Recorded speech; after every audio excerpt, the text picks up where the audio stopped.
Greetings, humans. You have entered the Command Zone, your destination for all aspects of Elder Dragon Highlander. Enjoy your stay.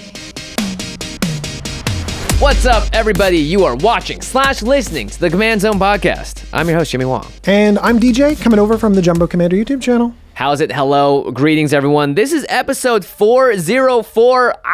Error 404, system failure. I can't believe we made it to 404, and it's very apt because today we are talking about game enders, things that really do end the things on the spot. And spoiler alert, did you see Game Nights with Post Malone? Because he cast a game ender in that one. Totally. And so we're going to take a look at those game ending cards, but before we do, time to talk about our sponsors. That's right, cardkingdom.com/commandzone. If you want to get a game ender for yourself, have it in your hand, put it into a sleeve and into a deck, and then play it against an opponent, you're gonna have to buy the card. So go to cardkingdom.com/commandzone. That's our affiliate link. Once you type it in, you're on the website. Everything is the exact same as it would be otherwise, except you're on the beautiful website and you're supporting your favorite podcast or one of your favorite podcasts and buying the cards that you need, most importantly, for the decks that you want to play and destroy your opponents with, or maybe a gift for a friend, because maybe I'll buy you a game ender, DJ, if I think that you deserve it. Oh, thanks. You can also check out UltraPro while you're there or at your local game store. Don't forget, supporting your local game store is just as important, especially as we come out of this pandemic and stores I know are hurting. It's a very tough business to be in. The margins are very small, and your patronage to those shows is as important as your patronage to ours. And of course, speaking of patrons, you can sign up at patreon.com/commandzone to find a way to support the show, and we shout out one lucky viewer every single week. So this week's episode is dedicated to Dhruv Seth. Dhruv, really cool name. You rock. Thanks, bud. You rock. You rock. All right, error 404. It is time for this system to fail because the game has ended. Bum, bum, bum. Wow. We're crashing the system. We're talking about some of the best ways to win card games in Magic the Gathering. But first, let's talk about how we're going to qualify today's candidates for the best game enders in Commander. So, DJ, what is a game-ending card? Yeah, I think it's a card that covers a really wide spectrum. You say, like, well, what wins a game of Commander? And a lot of times you can just kind of point to your deck and be like, well, I don't know, just like I do my thing and creatures attack. I win the game. Yeah. But there are sometimes cards that you include that are designed to go over the top, to really take over a game with a single card. And like we were inspired by the episode of Game Night where Posty played a Rise of the Dark Realms. Yeah. Just played that card, and it is this over-the-top insane card, 9 mana, brings all the creatures back, basically. And so it's this card that, like, needs to be answered immediately. And a lot of times, it's a single card that does it. And so you can include these in your deck and know, somewhere in my deck, there's a card that can just win the game if I can resolve it. Yeah, back in the early days of the podcast, we used to mention cards like Insurrection as our big game enders. But these days, it's gotten a little bit tougher to make that as powerful as some of the cards we're going to be talking about today. Yeah, and I think that also, like when you're thinking about game enders, a lot of the times they don't always reliably end the game. Like You're talking about Insurrection, and it's like, well, there's a fail case in that card. There's you're ready to play it, someone right? Board wipes. Where are your creatures you're going to steal? Wow. Yeah. Every single card that we're going to talk about today has a fail case. You know, there's a situation where it just doesn't actually end the game. And these game enders can be pretty problematic in your deck because a Rise of the Dark Realms costs 9 mana. Yeah, you don't want that in your opening hand, nor in your hand the first 5 or 6 turns. You saw when Posty cast it, he waited till the very last moment where he was like, this is the final time that I need to do this. And when he did, it really made a big difference. Hopefully your game ender is at the very last moment of the game. Yeah, because some of them win on the spot. Some game enders we'll talk about do take a little bit of time to grind out the opponents to win, but in general, if these are left untouched or uninteracted with, they will render you dead and useless, and they'll completely wreck you. I think it's important not to oversaturate your deck with this because we mentioned 8 mana, 9 mana. You don't want too many of these effects in here, but 1 or 2 could be really interesting. And I think that having 1 or 2, not only can it have this big, powerful commandery effect, because that's fun, right? That's Commander. Like, this is one of the only formats where you can play these big over-the-top game-ending spells. And so embrace that. Have those cool cards in there. But also don't take them out if you like are afraid either. This was I think a big problem with a lot of newer players and myself too sometimes, where I'm like, well, I don't want to play another Craterhoof Behemoth in my deck, but guess what? Magic is a game that ends when everyone else but one player dies, usually. So that means it's okay to win, and it's okay to include game enders in your deck, and it's okay to not feel bad about ending the game, because trust me, there are some games where I pass the turn and go, can you end the game, please? Because I can't, and I am not having as much fun. Please, someone end the game. Yeah, soon. sometimes you just need games to end. And also, one thing that you can do is you can adjust your game ender to your meta. Yeah, there's totally. There's a difference between some of these game enders, which are very competitive, very powerful, very high-end, cards, versus something that you can play in your own meta. So you can have game enders that stick to your power level. Yes, absolutely. And also match what your opponents are going to be, not upset with. Because at the end of the day, playing Magic, it's about everyone wanting to have fun and enjoying a group activity, and winning shouldn't have a warping or toxic effect over that experience. So if you're like mass land destruction, like that, that's not how you're supposed to win games. Yeah, so also, that's why it'll make people unhappy. That's why we're going to talk about our favorite game enders, give you some suggestions from each of these categories, and help us sort of analyze it so that you can find your own game ending cards too. Yep, absolutely. And of course, there's going to be tons of exceptions along the way, but don't worry about those. Let's just worry about the ones that we talk about and have some fun with it, because we're going to be ending the game on episode 404. Let's go. Let's kill some people. Let's kill some people. The first way we've categorized this as powerful and popular. Yeah, game enders can sometimes be really popular, really ubiquitous. You see them in a lot of commander decks. You just mentioned Crater of Behemoth. It's killed more people than a lot of other big pigs around. Oh, yeah. So just as an example, I think we've chosen the card Expropriate. Yep, we talk about this card quite a bit on the show, and I think it's got like a 98% win rate whenever I've seen it cast in the game. Almost always casting this leads to the end of the game, unless it's countered, of course. Expropriate is 7 blue for a sorcery, and it says Council's Dilemma on it. Starting with you, the player that's casting it, each player votes for time or money. And at the end of it, you count it up. How many people voted time? How many people voted money? For each time vote, take an extra turn after this one. For each money vote, choose a permanent owned by the voter and gain control of it, and then you exile Expropriate. So this card is a house. It will often give you minimum at least one turn, because you'll be choosing time, and then past that you'll be taking permanents from other people, and with those extra turns and the permanents you steal, this should be enough for you to take over the game, knock people out, and just establish such a strong control that no one's going to come back and be able to beat you. Yeah, so we're going to be talking a lot about gaining resource advantage, like multiple cards for the one card that you spend, and also the time in order to utilize those. Remember that stealing something from an opponent is better than you think, because you are denying them the resource and giving it to you. So stealing something from an opponent is automatically a 2-for-1. And when you have a 2-for-1 for 3 opponents, that's a 6-for-1, and you get the extra turn to use that stuff. So that's why Expropriate is so powerful. It's a 6-for-1 that gives you the time to be able to use it. 9 mana is a lot, but a lot of times you're gaining way more than 9 mana worth of value. Immediately subtract 5 mana for that extra turn, and then you think of all the things that you're stealing, and you realize that you can also untap and use all your mana again. So even if you tap out for Expropriate, you got that turn minimum, because you can always vote for time yourself. Yeah. By the way, you never vote for time if you are not the person casting Expropriate, because getting more turns is... What if you want the game to end, Jimmy? Oh, gosh. Then give them all the time in the world and just be like, all right, cool. Here's the stuff. You know how I'm going to block? I'm out of here. I'm going to go get a drink. All right, Jimmy. So that's our example of Expropriate, breaking it down, finding out why Expropriate is so powerful. Jimmy, what's your powerful and popular game ender? Mine is one that is actually it's getting a little bit up there in price, because I think people are realizing just how good it is. And it actually has the kind of a word for end in it. It's Finale of Devastation. Yeah, over $30. Yeah, it's up there. And, this card is amazing because it has a lot tacked onto it. So it's X green for a sorcery. You switch your library and or graveyard for a creature card with converted mana cost X or less and put it onto the battlefield. If you search your library this way, shuffle it. If X is 10 or more, so now you're feeding 12 mana into this thing, creatures you control get +X and gain haste until end of turn. That just wins the game, right? Yeah, it should win the game. Now, obviously, you need some creatures out on the battlefield, but they're going to get minimum +10 if you're paying X into this, is 10 or more. And the best part about this is that you get to search your library and or your graveyard for a creature card, and you're tutoring it onto the battlefield. So a lot of times, if you're only looking for your library, it's a bit tougher. What if they got rid of your game ender, you had to discard it to a wheel? Now, Finale of Devastation says, hey, look everywhere. This is also a shuffle effect, by the way, because you can pay just green for this and shuffle your deck. Because you can look through your library and your graveyard. But really, this is a cool game ender. I just love big spells that give your creatures tons of power, and in this case, also haste.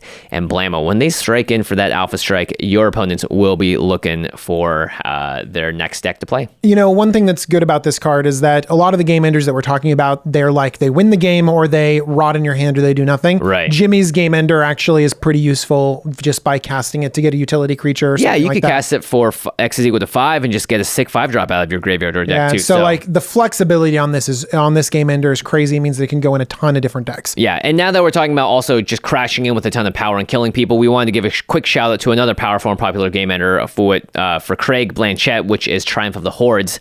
Gives everything +2/+2 trample and of course infect. Yeah. Actually, like in similar theme, like the newest cards from Strixhaven, I've kind of wanted Surge to Victory. I haven't done it yet, but I want that to be a game ender that's similar to some of these like Anthem effects where you give your creatures a big boost and try to get a bunch of value. Yeah. So I'm hoping that'll Surge to Victory, you're exiling an instant or sorcery, and then our creatures get +X, where that card is that mana value. And then if they deal combat damage, you can play the exiled card. So you can just cast something over and over and over I'm again. hoping that's That's cool. ender. I like that. But here's the thing, like that's not popular yet. It will be popular. Oh, okay. But let's talk about another really popular effect that is pretty powerful. It's Torment of Hailfire. Classic. Yeah. X black for a sorcery. Repeat the following process X times. Each opponent loses 3 life unless that player sacrifices an online permanent or discards a card.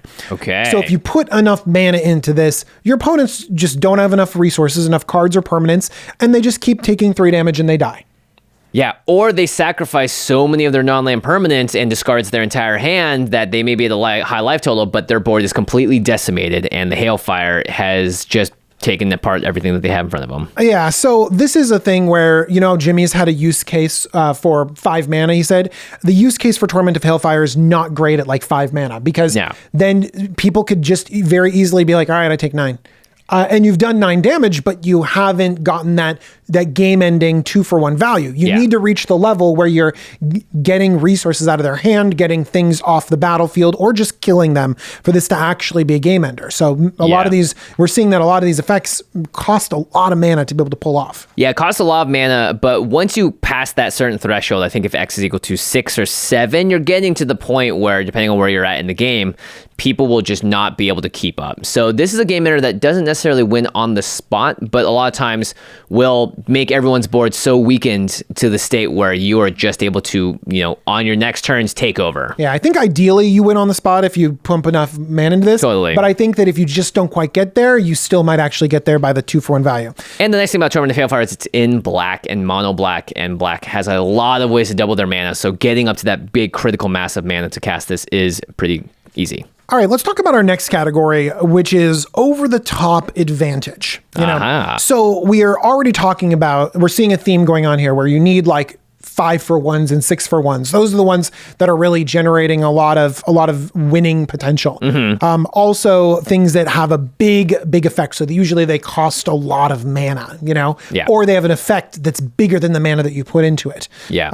So if we look at some effects that are sort of over the top card advantage, over the top mana advantage, we can hopefully get some of that power level out of that. I think that one of the best examples has got to be Bolas' Citadel. Yeah, so this is a relatively new card. It is one that has a lot of text on it, but every single line of text allows you to get that over the top. Holy moly, look at what this player just did. 3 black for a legendary artifact. You can look at the top card of your library at any time, but more importantly, you can play the top card of your library, and if you cast a spell this way, you, instead of paying the mana cost, you pay life equal to its mana value rather than the mana cost. So that's incredible. You can essentially, for as much life as you have, cast things off the top of your library over and over and over again, sometimes playing lands as well. And you can play, 5, 6, 7 cards off of Bolas' Citadel on the turn that it lands, because you can spend the mana for it and then get that over-the-top advantage by just casting things over and over again. And just finally... life is a resource. Use it. Yeah, you can tap the Citadel to sacrifice 10 non-land permanents, and each opponent loses 10 life. So that could be the finisher that you need as well. After you dump all this stuff onto the table, Bolas' Citadel being an artifact, you can tap at the same turn it comes in, drain everyone for 10, and blammo. Yeah, playing cards off the top of your library is card advantage. It's like you're drawing those cards and then playing them. So those are the extra cards that you're getting. Being able to use your life as a resource instead of mana is cheating mana. So extra cards extra mana and a way to deal damage to close it out, maybe. Like that's over the top advantage for sure. That's over the top advantage for sure. Not to mention Bolas' Citadel combos extremely well with Sensei's Divining Top because it's a 1 mana artifact that you can tap to draw a card and put the top on top of your library. If you have both those out, you're paying 1 life to literally draw every single card in your deck until you don't want to draw anymore or don't have enough life. All right, Jimmy, you want to hear my over the top card that gives me tons of advantage? I love it. It's Villainous Wealth. Ah, yes. X black, green, blue for a sorcery. Target opponent exiles the top X cards of their library. You may cast any number of spells with converted mana cost X or less from among them without paying their mana cost. Yowza. So this is so powerful. You get every single spell, and oftentimes, if the opponent's deck has a lot of big hitters in there, you're casting all of them. Yeah, I think you need to sink a lot of mana in this, so it's like X is 7, you're casting minimum this for 10. 7, I think. Yeah, you're going 7 cards deep. Hopefully you're not hitting that many lands. You're hitting big spells and casting them over and over again. If you hit, 4 or 5 spells in there, get to cast all of them, suddenly you're seeing a mana advantage and certainly card advantage. Yeah. I think that if you're looking for something a little bit more powerful, a little bit more reliable, Genesis Wave is probably a little bit. Oh, yeah, because you know what deck you're doing. Yeah, because you're doing it to your own deck, and so just you get the lands too, because the lands come onto the battlefield with Genesis Wave. But Villainous Wealth, there's just something so satisfying about stealing your opponent's things. I mean, Post Malone literally said that there's nothing better than killing someone else with their own stuff. There you go. I agree. Just said. I mean, I play Marchesa for that exact same reason. It is really satisfying. And in a lot of ways, it's the same with bribery, right? How can they complain? You use their awesome spells. At least they got to see those spells get used. And that's a fun time for me. So Villainous Wealth, every time I've seen that thing get cast, quite often you're just overwhelming how much happens. And then the opponent that casts it can use those cards on everyone at the table. Here's the key, though. You can't immediately kill the person that you stole all that stuff from. No, because if you do, you lose it. I know. So you Villainous Wealth someone, Jimmy, that he feels horrible because I stole all of his stuff. But then he has to sit back and watch as I kill the other 2 players with it and then finally turn them on him. All right, my favorite over-the-top advantage is one that I include in a lot of my Spells Matters decks because I still want to cast it and win the game like Josh did on Game Nights one time. It's Mizzix's Mastery, 3 and red for a sorcery. Now, just on its face, it says exile target card that's an instant or a sorcery from your graveyard. And for each card exiled this way, I can copy it and cast the copy without paying its mana cost, and then you exile Mizzix's Mastery. However, you can overload this spell for 8 mana, and that means every single instant or sorcery from your graveyard gets exiled, and you can cast them all again. You saw how Josh took this to a huge win in his Prismari deck on the Strixhaven episode. A huge win? A huge win, yeah. Well, kind of. He killed me, that's for sure, and then cheated maybe. And then flew too close to the sun. Yeah, he flew a little too close to the sun. Look, in my book, he won that game because he was able to get rid of all that stuff and cast it all and have a glorious turn. And that's what Mizzix's Mastery does. It is so fun. It's over the top like that. It really is. Yeah. And Overload, right? The terminology is right there. It's perfect for it. This card has also made a huge splash in Historic just because by itself, and this, if you look at this, is similar to Finale of Devastation. It's good at 3 and red, and it's really good at 5 and 3 red. So you can use it in 2 different use cases, but so it never just looks dead in your hand because you may need to cast it for 4 and get a cool spell out of your library early or your graveyard earlier. And then later on, when you're able to do 5 different things, maybe you're in a storm deck, you're able to just create so much value. The Mastery of Mizzix. Yeah, you definitely need enough spells for this to work, but totally. I love that there's like 2 uses for it. Yeah. And overloading is so much fun. Yep. And of course, we have to give a special shout out to the over-the-top advantage that everyone has seen recently on Game Nights. Hopefully, if you haven't seen the episode, spoiler alert, but you should go watch it. Post Malone loves Rise of the Dark Realms. He talks about it as early as turn, I think, 4 or 5 when Josh wheels it out of his hand. And my goodness, this card, even though I was out of the game, so my graveyard wasn't there, you did the calculations. I did. I counted it up. So if you see, Jimmy was gone, and Ashlyn only had a single creature in her graveyard. Okay. Still, Rise of the Dark Realm got 13 cards of advantage and 52 mana on Posty's side of the battlefield. Wow. So that is for 9 mana to 52. That's like a 6x pretty much. That's crazy. Nuts. And we're seeing that's how we are evaluating a lot of these cards to see how powerful a game ender they can be is, well, how many cards of advantage do we get and how much mana of advantage that we can get. And we can see that, when you go to these great lengths of getting like 52 mana worth of value, like it's going to end the game. Yeah, not only that, but it also gave him all of these different options to end the game, and he kind of had to piece it together, which was really fun too, making all these God Sires and using Brutaclad to turn them all into God Sires tokens and then smacking with that. That is really sweet. Like, I love that. Another similar card that we've talked about before on the show quite a bit is Command the Dreadhorde, and you're paying life to cast all sorts of different things out of the graveyard, but sometimes you're going to die because you can't, right? If you do 52 mana value, you're going to die from you can't, it's hard to do 52 mana value, but one thing that's good is they Command the Dreadhorde because it's 6, so you can use it a little bit more flexibly. Also, it's 99 cents. So great card, by the way. We're going to talk about budget a little bit later, but a lot of these game enders, they're super fun and powerful cards, so people buy them and play them, so sometimes they're expensive. Yeah, so take a look at that. Not to mention, if you play Rise of the Dark Realms, you can say that you're as cool as Post Malone. Okay. I don't think that's true. Yeah. I play Rise of the Dark Realms. I know I'm not as cool as Post Malone. All right, 2 more face tattoos, a couple of Grammy nominations, and you'll make it. I need a Grammy nomination, a Super Bowl commercial, and then I'll be cool. Yeah, if I get a Grammy nomination, I will get a face tattoo. I'm saying it now. I'm never going to get a Grammy nomination, so I never have to worry about that. Okay. My new goal in life is to get Jimmy a Grammy nomination. I'm just like, who applied on behalf of me? What? Well, who compiled all of these songs at the beginning of a podcast together? No, don't curse me, DJ. Okay. We're going to talk about one more category before we take a mid-roll break here, and that is Stax. And actually, you know what? There actually is no best way to win the game with a Stax deck. That's my opinion about it. It's misery, it's torment, it's pain. And I think when you are up against someone trying to win with Stax and grind you out slowly and make you hate everything, just say you concede. Agree that you got so crushed by that Stax player. They were so cool the way they played that, and then move on with your lives. So a lot of times Stax decks, you need a lot of little pieces in order to tax your opponents, and so it doesn't really fit the criteria of like a game-ending card. Right. But in doing research for this, we found out that there are some sort of like things that severely limit your opponent's resources that do kind of win the game, like Cataclysm. Yes. 4 mana for a sorcery. Each player chooses from among the permanents they control an artifact, a creature, an enchantment, and a land, and sacrifices the rest. Let's say you have 1 Eldrazi with Annihilator, and then you cast this card. Yeah. So there are cards out there that severely limit what your opponents do. They have this taxation, the Stax effect to it. Mass land destruction, right? Like I've lost games to a very good deck where it's like, all right, now that I have 1 Eldrazi with Annihilator and I cast a board wipe plus MLD and my Eldrazi stays alive because it's indestructible or whatever. Sorry, goodbye. We don't have a favorite in this category.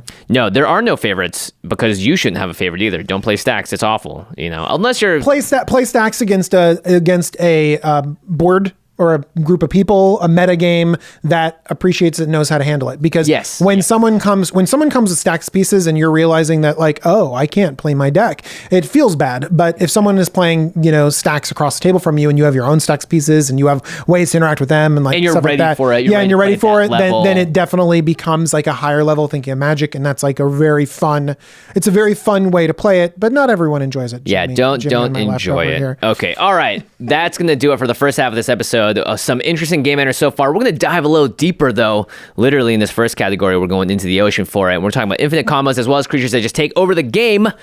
So we'll be right back after a message from our mid-roll sponsors. Hello, potential human friend. I am Autonomous Bipedal Simulation Unit Serial Code JENS-245, known to many as Solemn Simulacrum. For many CPU cycles, I have been a staple in the format designated Commander. Players are happy when I enter the battlefield, but despite my success, I always felt sad. It was as though something inside me was incorrectly programmed. Then I turned to BetterHelp. They connected me with a licensed professional counselor specializing in depression. We schedule weekly video meetings online where we can discuss my feelings from the comfort of my domicile. Additionally, I can message my counselor anytime I would like, so I no longer feel like I am facing my sadness alone. So if something is making you a sad human, or if you are dealing with stress, anxiety, or any number of issues, BetterHelp is available for you worldwide. I highly recommend it. We want you to start living a happier life today. As a fan of the Command Zone, you'll get 10% off your first month by visiting our sponsor, BetterHelp.com/CommandZone. Join over 1 million people who have taken charge of their mental health. Again, that's BetterHelp, HELP.com/CommandZone.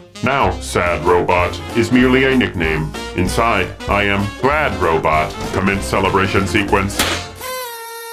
wonderful. You know, it's funny, Josh. Of all the things I've been missing over the past year, it's the little things I miss the most, like making awkward eye contact with someone across the room or meeting a stranger in line. Well, that's what we're trying to get back to. Vaccinations are the most effective way to prevent COVID-19 and get back to the good times. Find out where to get your COVID-19 vaccine near you at vaccines.gov. That's vaccines.gov. Hi, are you going on vacation this summer?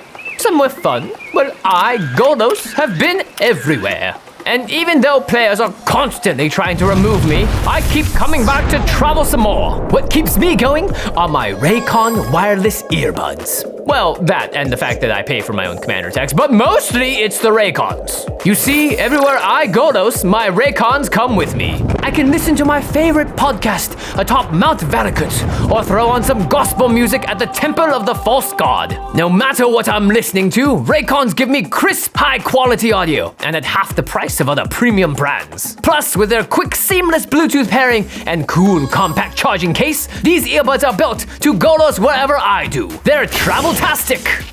Raycon's offering 15% off all their products for Command Zone listeners. And here's what you gotta do to get it. Go to buyraycon.com/command. That's it. You'll get 15% off your entire Raycon order, so feel free to grab a pair and a spare. That's 15% off at buyraycon.com/command. Again, buyraycon.com/command. Looks like there's another path to exile coming my way. Oh well, I'll see you next turn.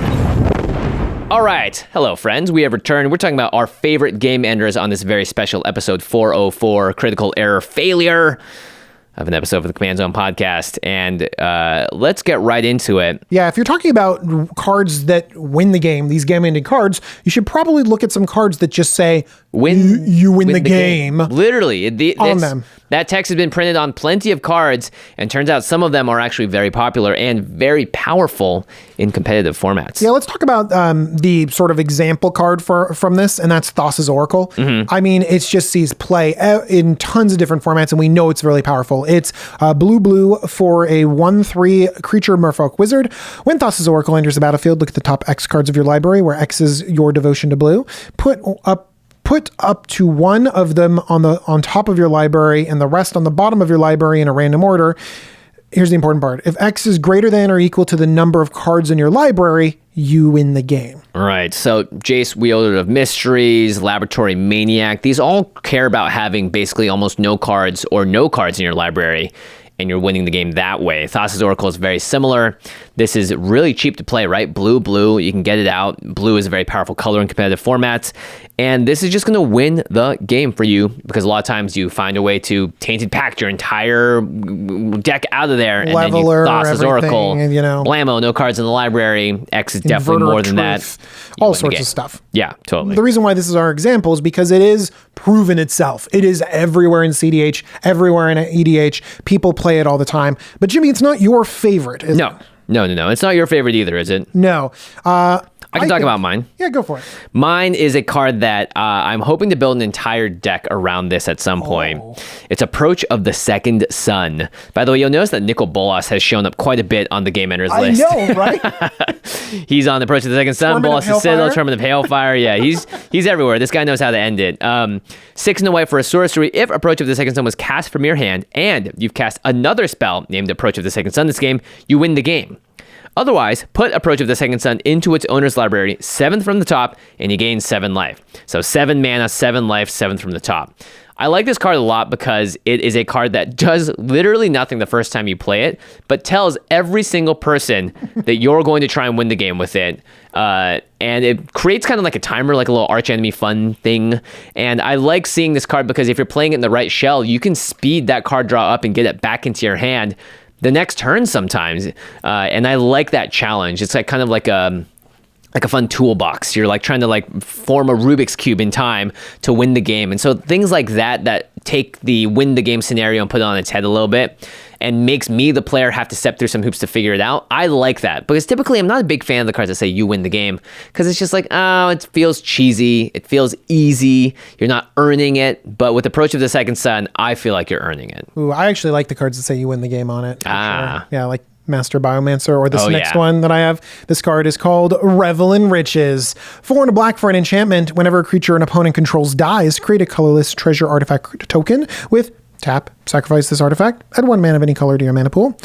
At the beginning of your upkeep, if you control 10 or more treasures, you win the game. Yay! So we've seen, by the way, we've seen a lot of treasure generation in recent sets. Like Yeah. it feels like there wasn't very much treasure when this was first printed in Ixalan. Ixalan, yeah. Yeah, and then they're just like, oh, treasure is a cool mechanic, and it's just been everywhere now. Yeah, and every color has gotten access to them. Smothering Tithe plus Revel in Riches. Tireless Provisioner, the new sort of tireless tracker card from Modern Horizons 2.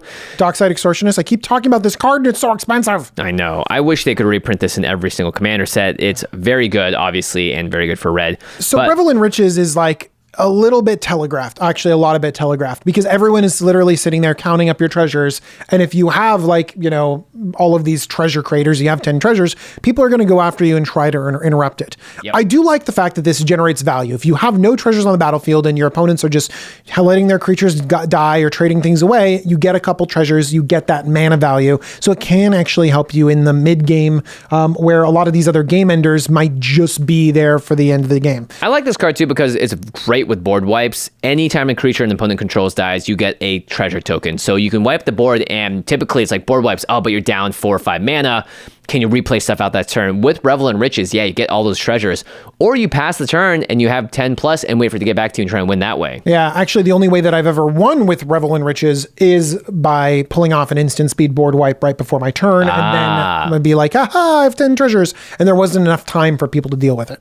That's nice. I like that. So, and at the very minimum, even if this is just out and you find that you have to use your treasures because you're going to die otherwise, at least it's giving you treasure generation. And it's on any creature an opponent controls. It's not non-tokens. It's anytime they die, you get one. Yeah, it's pretty nice. All right. Okay. All right. Well, let's talk about our next topic of game enders. And this is the way that I originally learned how to end the game. And that is through infinite combos. What school of commander were you taught at, Jimmy? Well, the Dude, school- they're like the game enders that I was taught infinite combo immediately. Yeah, well, the game enders I was taught was my first commander really that I was serious about was Kiki Jiki. And I didn't realize that at the time, but this is a card that loves to go infinite. And turns out there are a lot of different ways to go infinite in Commander. And by infinite, we mean you create a loop or a pattern that when it starts, it can repeat itself. It lets itself redo it over and over again and then leads to a situation where, guess what? You have 36 million copies of Zealous Conscripts. And when they all swing out, that's going to be more than enough to kill your opponents. Yeah, so we're not going to spend a lot of time talking about these infinite combos because there could be multiple episodes going over these infinite combos. And honestly, these aren't even game-ending cards. These are synergies that you can build into your deck, and combos are usually multiple cards that you can put together. And so they're a little bit more complicated and harder for you to use. Like, you can't just be like, oh, I'm going to take these 3 cards and, find a spot in my deck. Instead, it's a little bit easier to be like, oh, you know what? I'm going to look at my game enders, understand them, and include this one card or something like that. Because I know that if I can't end the game this way, then this is one of the alternate ways of doing it, which is like Kiki Jiki and Zealous Conscripts. You can make as many copies of Zealous Conscripts as you want. Murderous Redcap in a very early game of Game Nights, Alex Kessler used that to continually re-enter the battlefield over and over again and deal damage to everyone. Mafia style Gatling gun. Sanguine Bond and Exquisite Blood was sort of like the original, like, wow, what a broken combo. These 2 cards together. 2 enchantments? Those are hard to interact with. Wow, and it makes someone lose life, and then Only blam, 10 mana? Everyone dies. Godot and Helm of the Host gives you infinite combat steps, and Niv Mizzet the Firemind, or one of the other Niv Mizzets, as well as Ophidian Eye or Curiosity, lets you basically do the Murderous Redcap thing and just beep, beep, beep, beep, beep, beep, beep, beep, beep, all over the board. So many different combos that we don't really have a favorite. We're not going to shout out anyone in particular. Just kidding. Jimmy likes Kiki Jiki. They are hard to interact with, though, because there are ways to play cards like Tooth and Nail, and when you entwine it, you get 2 creatures out on the board, and that often can be just enough for you to assemble the combo, and how is an opponent going to stop that if they don't counter the original spell? Yeah, so there you go. Tooth and Nail feels a little bit more like a game-ending card, even though it's actually using the combo that's sitting in your deck. So yes. that could be basically the way that you get to your combo. If it's a reliable single card, that could be sort of your game ender if you have a combo somewhere in your deck. We found too that, you don't really see infinite combos on game nights very often, and that's sort of a conscious decision because I think I like to see decks interact and have a chance to stop something if it's happening.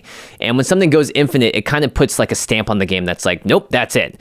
Whereas there are some cases where a Torment of Hailfire isn't enough to knock someone out, and maybe they can just pull out Hail Mary, or they can, Ultra of Dementia Josh to death. So there are ways to get out of that, but infinite combos, I think, sometimes are just a little too final for me. So do you include infinite combos in your personal decks? Not really, not anymore. There will be some decks that accidentally go infinite. You're just like, I just generated so much value, and oh my gosh, I'm infinite. So like you would include an infinite combo if it had like 3 or more cards in your deck that synergize together. Yeah. Then you're like, okay, going infinite. But if you're just like 2 card combos, yeah, you're not as into purposely that. building them in, that's for sure. Yeah, and I think that's the power level for our play group. I have the same thing. I do have some decks that go infinite. When Kyle Hill or Cassius Marsh comes over, I definitely pull out my infinite combos. But for the most part, I would rather have 4 or 5 cards synergize and go almost infinite and give me a lot of card advantage, because that's kind of our power level. Yeah. You need to find out the power level for your play group, and you guys might be great for infinite combos, crush your opponents, or you might want something that's a little bit more slower, a little bit more game-ending card. Yeah, or it takes 4 cards to get there. And if you do, I don't think anyone's going to get angry. Like, wow, you assembled a 4-card combo that got you infinite. That took a lot. It's a lot of effort. That's a lot of hoops to jump through. Typically, if you have to jump through more than like 2 hoops to do something in Commander, it's getting a little slow. Yeah. You need like 3 hoops. You got to hula hoop them a little bit. Yeah. Okay. Light them on fire. All right, now this final category that we have is creatures that take over a game. So these aren't instant on the spot game enders, but they're cards that have such a big impact that they're just going to grind out a game of Commander for you and win it over time. Yeah, we talked about Bolas' Citadel being kind of able to do that, to give us enough card advantage, enough mana advantage to be able to do that. So hopefully there could be some creatures out there that can simulate that. It is a lot harder, though, as you wrote in the outline really aptly, to have a creature be your win condition sometimes. And why is that? Because it's so vulnerable. There's so much efficient, strong creature removal that everyone is playing. It's very easy to be like, oh, that's what you're basing your whole strategy on? Kill it. Yeah. Especially if it's not something that immediately does something, because like immediately wins the game. It's something that gives you advantage over multiple turns, because not only is it susceptible to that instant speed like kill it, it's also susceptible to board wipes, which are really ubiquitous. You see them all over the place. Yeah, you see them all over the place, and people are going to be packing creature removal oftentimes above other types of removal. In general, the way that games are won in Commander are creatures hitting you for damage. And so these are the types of cards that we're going to talk about that are able to sort of push through those downsides and win you the game by grinding out a little bit more advantage than everyone else and being a little oppressive on the way there. First up, as our example, we have the Scarab God. It's 3 blue-black for a 5/5 legendary creature god. At the beginning of your upkeep, each opponent loses X life, and you scry X, where X is the number of zombies you control. 2 blue-black for an activated ability. Exile target creature card from a graveyard. Create a token that's a copy of it, except it's a 4/4 black zombie. And when the Scarab God dies, return it to its owner's hand at the beginning of the next end step. Wow, that's a lot of text. Let's look at that last line first. When the Scarab God dies, return it to its owner's hand at the beginning of the next end step. This makes it an amazing commander because you're not paying commander tax, and it's very hard to get rid of. You have to be exiling it for it to go back to the command zone. Otherwise, this thing is going to go back to your hand, and guess what? You cast it again. Yeah, that downside that you mentioned, that thing that makes all these vulnerable, yes, the Scarab God is still vulnerable to exile effects and some other things, but it's a little bit more resilient, right? Mm-hmm. You can maybe get it back again and have it still serve as that game ender. And for 4 mana, 2 a blue and a black, you're able to pull a card out of anyone's graveyard and make a token copy of it. You get the enter the battlefield effect. Oftentimes 4/4 is big enough. You don't necessarily like need to have a bigger thing for it to be awesome. Oftentimes the enter the battlefield effect is big enough too. Yeah, and that's sometimes it's bigger. You pay 4 mana, you get a 4/4 Solemn Simulacrum, and you're like, yes, please. You get a 4/4 Mole Drifter, and you're like, thumbs up. Yeah. So the Scarab God basically gives you card advantage because you're pulling real relevant creatures from your opponent's graveyards. It gives you mana advantage because sometimes rarely is that 4 mana that far off from the original casting cost. And sometimes you can cheat something crazy big into play, for just 4 mana. And it's somewhat resilient, and it drains your opponents and lets you scry, find other things in your deck to either protect the Scarab God or help close out that game. Yeah, so the Scarab God it's like everything you need in one card. This is just, when people talk about pushed cards and how like this things are so much more powerful, Sarah Angel used to be the best card in Magic the Gathering, right? Now look at cards like the Scarab God and ask yourself, wow, that thing definitely has the ability to go all the way. Okay, the card that I like that takes over the game is one that, again, was one of the very first decks I built because I learned about cheating on mana costs. And it was Avacyn, Angel of Hope. It's 5 white for an 8/8 legendary creature angel with flying, vigilance, and indestructible.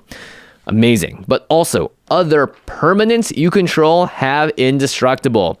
This says no to board wipes for the most part across, and no to regular creature removal. Only exile effects can target this sort of stuff. And I used to cheat this out all the time with Kalia of the Vast because it's an angel. And getting this out with a Kalia is almost GG for opponents sometimes. Yeah, so this, if we're talking about sort of the criteria that we're looking for, this not only gives this indestructible, but it kind of insulates the rest of your board so that you can continue pushing. You know what I mean? Like, so it bolsters everything that you already have and sort of gives that level of protection with indestructible. Yeah, and not to mention Avacyn herself can fly for 8 in the air and be vigilant, so it's great at blocking. It's one of those cards that if left alone, your entire board, if you want, you can swing out every turn, you can block anything you want, and if you're playing in the Kalia deck, that Kalia is very, very prime for removal. So that's one of those cards that just over the course of the game, again, we've seen this with Scarab God, it is resilient to being taken out in multiple ways and just has enough power and utility to close out the game either with damage or value. One thing that's interesting that you mentioned is that you liked its use case for cheating it out, in which case you are like cheating mana, essentially, right, which we identified as one of the more powerful things. But I think that what you're leaning for in this one is that like it really does insulate you from a lot of your opponent's interaction. Yeah, right. The moment you play one of these cards that is able to take over a game, everyone's going to look at you and go, okay, well, we got to try and get rid of them now. And Avacyn is one of those cards that prevents a lot of those normal cases of people doing it. It's interesting because almost every single one, we talk about this being like a 2-for-1, a 5-for-1, a 7-for-1. It feels like Avacyn is just like, it's just like, yep, I bring the big, Yeah. Avacyn comes to the party and everyone's like, this party just got way cooler because Avacyn's here. And yeah, that's all there is to it. Yeah. Next up, you had a specific shout out, right? Yeah, I wanted to shout out Jacob Bertrand because he decided to play this for game nights on the Call Time episode. And I didn't realize just how powerful of a commander this is, but this is 1,000% a creature that completely takes over a game of Commander. Coma Cosmos Serpent is 3 green, blue for a 6/6 legendary creature Serpent. This spell can't be countered.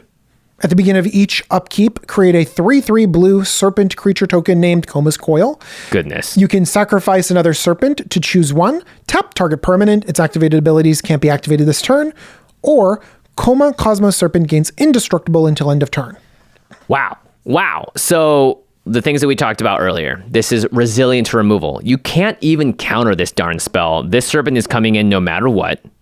Each upkeep, you're getting a 3/3, so you're insulating yourself from people attacking you to try and kill you. And then finally, your 3/3 is also turned into pseudo removal and protection for your commander. This card has everything. That's great. 3/3s, especially on every single upkeep, those do end up being a card. I think like 2 3/3s are a very real card in Commander. 1 3/3, Beast Within, fine. But as soon as you're producing like multiple ones every single time around the table, yeah, that's a lot. Yeah, and I just love the fact that you can tap a permanent and stop its activated abilities from being activated. So that's another way to say, hey, you might have value over there, something kind of combo-y that's going on that could stop this. No, I have the equation to stop it every single time. And so I think it's similar to Consecrated Sphinx in that when you play it, all you have to do is pass the turn once, and you're probably going to get the value out of it that's going to make it worth it. In this case, Sphinx had some level of protection, it would be a game ender. Exactly. Yeah, because you would get so much advantage out of it that you'd be able to kill someone just from the cards you draw and this thing swinging in the air. Coma, in this case, by the time you pass the turn and you make that first serpent, you have protection for your commander. And that means every single opponent has to get through the fact that you're making a free 3/3 every single turn. So that is why this card just takes over a game. And you saw, right, when Jacob was able to make multiple copies of this, just how powerful it was and how I had to find 20 damage out of nowhere to try and kill him. There was no other way of me doing it. So silly. I got a pretty similar card, actually. It's a Nezahal Primal Tide. Ooh. That's one of my favorites. It's 5 blue for a 7/7 legendary Elder Dinosaur. This spell can't be countered. So we have some similarities there too. Yep. You have no maximum hand size. Whenever an opponent casts a non-creature spell, draw a card. Oh my gosh. Discard 3 cards, big cost. Exile Nezahal Primal Tide. Return it to the battlefield tapped under its owner's control at the beginning of the next end step. So let's unpack this dinosaur a little bit. First off, this spell can't be countered. Same thing with Coma. There are some metas where this is critical to having your game-ending card happen. A lot of times, for a lot of these things that we've been talking about, you're sinking 10, 12, 15 mana into a spell. A counter spell is just devastating. Yeah. You know what I mean? Like, it's huge.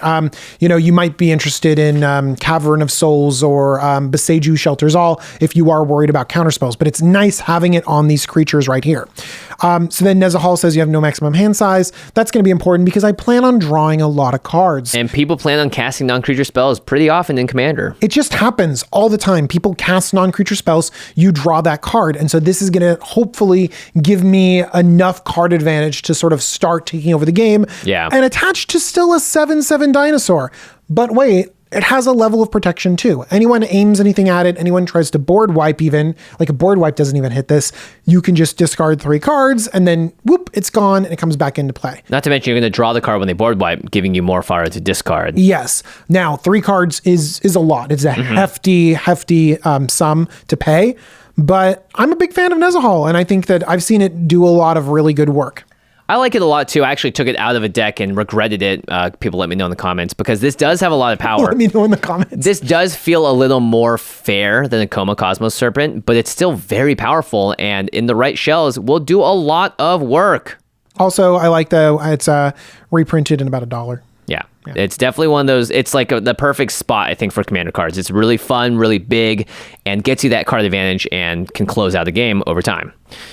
So, I mean, if we're talking about game-ending creatures, I think that we've hit on some of the more critical ones, but I think that we've sort of missed out on one category that we definitely need to talk about and discuss, and that's sort of the Eldrazi. I think that, like, across history in Commander, these Eldrazi have been the go-to big creatures to end games. And so I want to ask kind of, well, how good are the Eldrazi?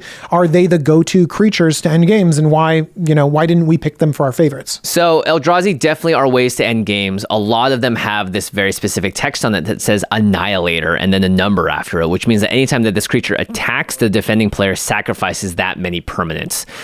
This is one of those just extremely feel bad moments because let's say you only have 8 permanents on the battlefield and someone attacks you for Annihilator 4, you're getting rid of 4 of your things. You're just sacrificing them on the spot. And so Eldrazi have a lot going for them. They're typically very high mana cost, and they have big power and toughness, and then they have these crazy attack triggers or cast triggers that have huge impacts on the game. Yeah, so, old school Kozilek and Ulamog, they are both Annihilator 4. That's a pretty big number for Annihilator. They both have cast effects, draw 4 cards, or destroy a permanent. So these are really big, and some of them are indestructible too. Yeah. So that level of protection is pretty good. One thing though is that I don't know if Annihilator might not be good enough. There are definitely times when someone plays an Eldrazi that everyone goes, well, I don't want to get hit by the Annihilator. And so everyone has a shared interest in getting rid of that card. And Annihilator doesn't say lose the game, right? We talked about how Torment of Hailfire, if you have enough permanents, you're not super affected by it. Annihilator can have that same effect, but it's when you get hit by Annihilator twice or more than that, and then you're really starting to feel the pain because now you're down so many permanents compared to your opponents.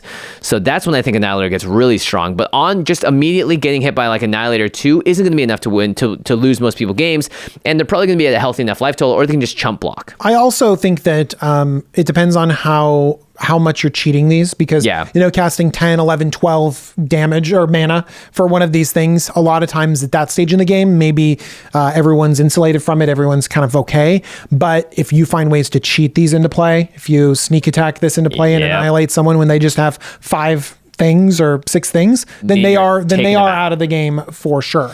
Yeah, so let's talk about 2 of the Eldrazi that we like that could maybe be considered on the game ending side that aren't sort of like your Kozilek, your big original Eldrazi. The first one is Void Winnower.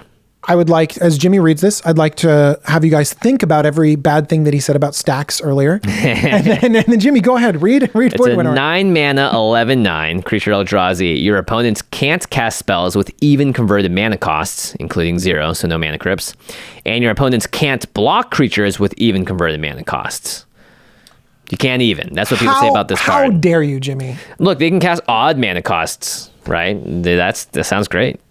Just not even. Obosh decks rejoice. Yeah, right. So Void Winnower, this is an over-the-top creature that can take over a game because it kind of stops other players from doing stuff, gives you the chance to cast any spell that you want. There are cards like Gaddock Teague that just completely shut down games for other players, and Void Winnower does have that effect because technically it is stopping your opponents from casting 50% of the spells in Magic's history because they're even versus odd. Yeah, I can see how that would be, that could be game ending in certain situations. In other situations, it's like, oh, Swords to Plowshares. You know what I mean? Or, some other effect. I'm a big fan of It That Betrays, a 12 mana, 11/11 Eldrazi. It has Annihilator 2. Not the most Annihilator out there, but whenever an opponent sacrifices a non-token permanent, put that card onto the battlefield under your control. Holy moly, that applies to any time they sacrifice something. Yeah, so I would much rather attack with It That Betrays and steal 2 things from them, putting me up on the other 2 opponents I'm not attacking, rather than just having them annihilate 4. Yeah. So that's something that I like. I also really like you. Oh, you cracked that fetch land? Yes, please. Yes, please. Oh, you're an Aristocrats deck? Hope you're not sacrificing things everywhere because I'd like them too. Neither one of these have indestructible. Neither one of these have a way to dodge or get around anything else. I think that was something that we decided was critical in creatures, right? Mm-hmm. Like that are game enders. Some amount of protection is really important. Some amount of protection to be a game ender. So I think that these, even though they are such powerful effects, end up being a tier below. Yep, absolutely. I think they're on the way to being game enders. Now, obviously, the Eldrazi that do stay indestructible, I think are closer to being a game ender, but that's why Swords and Path to Exile are just such powerful cards, because the ability to exile something is something that very few cards protect against. Hexproof is not a common keyword at all. Yeah. So, I mean, we're talking about game enders and what, tier lists they are essentially. I wanted to take a look at a game ender that Wizards of the Coast has used over and over and over again. In fact, it was included in Commander 2019, Game Night 2019, Commander 2020, and Commander 2021. Wow. Reprinted into Oblivion. It is 19 cents. It's Zetalpa, Primal Dawn. It's another Elder Dinosaur similar to what we were talking about earlier with Nezahal. But this one, it's like Wizards' go-to. It's 6 white for a 4/8 legendary creature Elder Dinosaur with flying, double strike, vigilance, trample, indestructible. So it basically hits for 8. It will trample over. It's got vigilance. It's got indestructible. This qualifies as a game ender, I think, because of all the things we just said about, Avacyn Angel of Hope has a lot of similar things to this too. You know what? I think so. I think that the one thing about Avacyn is that it helps protect the rest of your board, and the rest of your board is going to help you win the game. So that definitely puts Avacyn over the top, that second level of protection. But Zetalpa protects itself pretty well. It does a lot of damage. It protects you from getting attacked. It could be a little bit of a game ender, but I think that what separates it from a lot of other cards that we talked about are does it generate more card advantage? Yep. Like we talk about the card advantage that you gain from this effect, and it doesn't. It's just its own big creature. Yeah, and I think that's maybe the reason why Wizards likes putting them in these precons is because losing to a Coma or a Scarab God or a Nezahal or an Avacyn actually feels kind of bad sometimes because it limits. They're so good at ending the game that it limits your ability to stop them. Whereas with Zetalpa, it's a timer. It's a clock. You're going to get hit for 8 in the air every single time. You know how much life you have left. But it's not, you're going to get hit for 8 in the air. Anything you try to do to stop it is going to get them drawing a card, or they're going to keep tapping down your permanents because of their serpents they're making, or they're going to get so much value off the Scarab God, off the things in your graveyard, right? Those all add on the whole, it's protected and it generates tons of value and kills you. So I think this fits right in that nice range of power level 6 to 7. Can kill you, can end the game, but isn't oppressive in a way. Yeah, and I think that old Commander decks, because I went through some of the old pre-constructed decks, the things that Wizards says, hey, this is a good game ender, and some of them were really clunky. There was Stormherd existed, a 10 mana spell that created Pegasus equal to your life total. This crazy game ender, like Army of the Damned or something like that. Right. Things that could win the game, but a board wipe could just also just like deal with it or something like that. Yeah, summoning sickness too, obviously important. Or Army of the Damned to come in tap, exactly. right? But recently we've seen some cards like the Locust God was printed in a deck. Yeah. Like that's for sure a game ender and really powerful. I mean, it's from the same cycle as the Scarab God. You know what I mean? It has that redundancy too. Villainous Wealth was printed. I don't know if those decks, the pre-constructed decks can capitalize on the mana production you need to get up to Villainous Wealth style mana, but that was reprinted. We shouted out Surge to Victory. And that was in a pre-constructed deck. So I think that Wizards is sort of touching on some of these game-ending type effects, but maybe making them a little bit more fun. Yeah, I think fun is the key word here. And keep in mind that the precons are typically balanced against each other. So a Villainous Wealth in a precon deck versus another precon deck totally is fair. not going to be bad compared to that against like a Kyle Hill deck or even a DJ deck, right? Yeah. So I think when it comes to designing these cards and making them right, it can be a danger to just make too many game enders that are too powerful and just like when they land, you're like, ugh. Because when do you want your game to end? We talked about it being important to have game enders to end a game. But if you have these game enders that just are really difficult to deal with, they come down super early, like turn 6 or something like that, that is game warping. It's meta warping. Yeah, why do you think we don't see cards like Kozilek anymore? Like that card is just so brutally powerful with Annihilator 4 and its body and if it gets cheated out. But we still do get cards like Coma, which makes me a little curious because Coma, it says so much on it and has so many different ways where you can't interact with it and there's so many ways to shut down the game that almost makes me wonder, is this better than Kozilek? Why are we seeing Coma get printed still? I think I might take a Coma over a Kozilek. I think so too. I mean, just mana cost alone, I can hard cast a Coma like 7. By the way, 7 mana for Coma. That's not impossible. Yeah, that is easy to ramp into, but it's not coming down early. It's still an expensive card. Yeah. Overall, I think that finding your own game enders is really important. Go through your commander decks, take a look and say, how am I ending this game? Don't oversaturate your deck with too many big splashy spells, but Commander is the place to do these fun effects, to play with Elder Dinosaurs, to smash into people, to annihilate your friends. And more importantly, do it in a way that you enjoy the most, or you want to test out and say, hey, do I like winning games this way? Because I've cast Triumph of the Hordes a lot of times, and I'll say this now, it's not my favorite way to win the game anymore. Yeah. You know, I have actually taken Craterhoof Behemoth out of a lot of decks because I don't want to just have that same play pattern where you play it and blammo, you win the game, you get the trample, you're in for it, and you're done. That to me says, okay, cool, you've done this enough times. Maybe it's time to look into a Scarab God type win. Yeah. Maybe you want to challenge yourself with Approach of the Second Sun. There are a lot of different ways for you to express yourself in Magic, and game ending is 100% one of those ways. I also think the one thing that you obviously have to look at is price tags for some of these. Yeah. Because we've talked about some cards here very casually that are favorites that are $25, $30 or something like that. And actually, I think if we were to take the average price of all the cards that we talked about, it's going to actually be kind of an expensive card. Yeah. Just know that out there are game enders that are very reasonably priced. You know, I mentioned Nezahal is one of my favorites. Yep. And that's, under $2. Revel in Riches isn't crazy priced either. I mean, and like if you think about what I did with Magda, right? Like I found a way to kill everyone with dragon damage or Altar of Dementia. You can find ways to mill people out, right? There are other ways to win the game. Sometimes it's not just about these big game ending cards. You could be the kind of strategy that likes to grind out that attrition based game, or you could be the kind of person that just wants to put a really cool creature on the board and have that carry you to victory. So definitely ask yourself, right? Are you a spells kind of person? Are you a creatures kind of person? What makes you happy? What makes you filled? How do you want to do that photo finish as you cross the finish line and the ribbon is bursting across your chest? What do you want that to look like? Make that your game ender, and I think that's going to be a lot of fun. Surge to victory. Yeah, surge to victory. Literally, right? That feels perfect for you, DJ. That feels perfect. I love it. Okay. So what we want you to tell us is, what is your favorite game ending card? Pull your deck out, get your best game ender that you're in there, and leave it down in the comments because we want to read about it. And also everyone else in the comments wants to see your awesome game ender and say, I want to put this card in my deck. Yeah, maybe it's like Door to Nothingness, like that card is crazy if you can play it.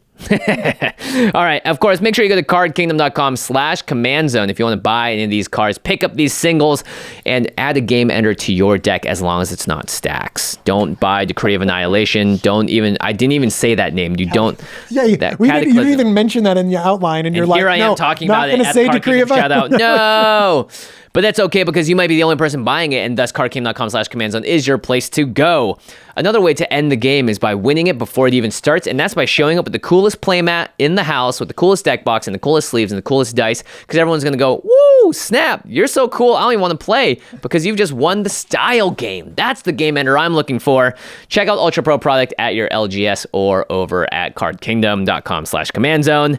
And hey, we're on the end step, DJ, but I think we can actually do one today. We can actually talk about an end step. Imagine that. All right. So, Jimmy, there is a lot of entertainment out there in the world. You know what I mean? And sometimes it's actually really interesting when you stumble on something that is totally popular and a known thing that has multiple seasons in another country. But like you've never heard of it before. Right.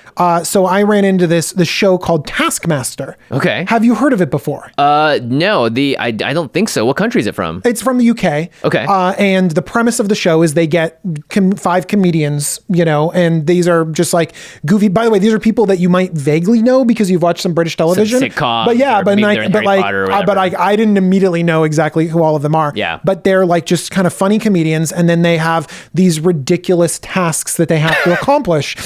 So one of them could be like, and there's usually like different lateral ways of thinking and stuff like that. So it's just like, okay. So it's like actually kind of gamified. Yeah, it's definitely there's some. It's very arbitrary about how the points are awarded and stuff like that. Okay. So honestly, it's silly and it's fun. Yeah, but like, for example, they'll be like, make the highest tower with just stuff in this room. Oh. You have 10 minutes. Your time starts now. Here, blindfolded, you have to try these different yogurts and tell us what flavor it is. Oh, that's fun. Yeah, except it's just like, it really does span the spectrum then. This one is baby food. this one is toothpaste. Okay. And really, it just spans all this stuff, and honestly it's just really fun to see funny people in these weird, quirky situations. And I was just amazed that it's just like, I talked to some people and they're like, oh yeah, it's run 10 seasons, like it's super popular. You know what I mean? And I'm like, what is this thing? And by the way, the thing that I really like is that you can watch whole seasons on YouTube. It's just there. Perfect. You know what I mean? So, and it's free, so that means you can watch it too right after this by looking up Taskmaster. Yeah, but before you do that, subscribe to this channel. Click that notification bell. Head on over to Jumbo Commander. Subscribe to that channel. Hit that notification bell. And then maybe you won't need to watch Taskmaster because your task you just have so much content. Is to enjoy our content first. That's great. I love discovering shows like that too. That's like fun. Or sometimes you'll come upon it on Netflix or whatever. And you're like, what is this? And you watch it and you're like, wow, this is cool. If you're not sure that you like the show, they have these little clips for a single task. So you can just watch a single funny task with people that you've never heard of before. And you're just like 8 minutes long and you're like, oh my gosh, they have to like construct a bridge that supports their weight. Like, you know what I mean? And they're like putting wheelbarrows. So yeah, it's crazy. So and maybe you'll see a celebrity name that you know, or a famous British comedian that you've always wanted to see in a silly Taskmaster scenario. Yeah, for sure. Okay. Thanks for that, DJ. Cleanup time. Big thanks to our amazing team here at the Command Zone. That is Lady Danger, Manson Lung, Craig Blanchett, Ashlyn Rose, Alfred the Saga, Josh Murphy, Jake Boss, Patrick Nan, Jordan Pridgeon, Arthur Meadowcroft, Sam Walder, Gaurav Galadi, and Dan Sheehan. Special thanks to Jeffrey Palmer. He does the Living Cards animation that start our show on YouTube and sometimes live behind us here on set. You can always find Jeffrey at Living Cards MTG. Thanks, everyone. Thanks so much. DJ, we've had quite a lot of recording, but I think this is one of my more favorite episodes. I love talking about winning the game because who doesn't love winning? I love it. I love winning it in interesting ways like this. So interesting, fun ways. Yeah. Hopefully you can too. Talk to you all soon. We'll see you next time. Bye, everyone. Bye-bye.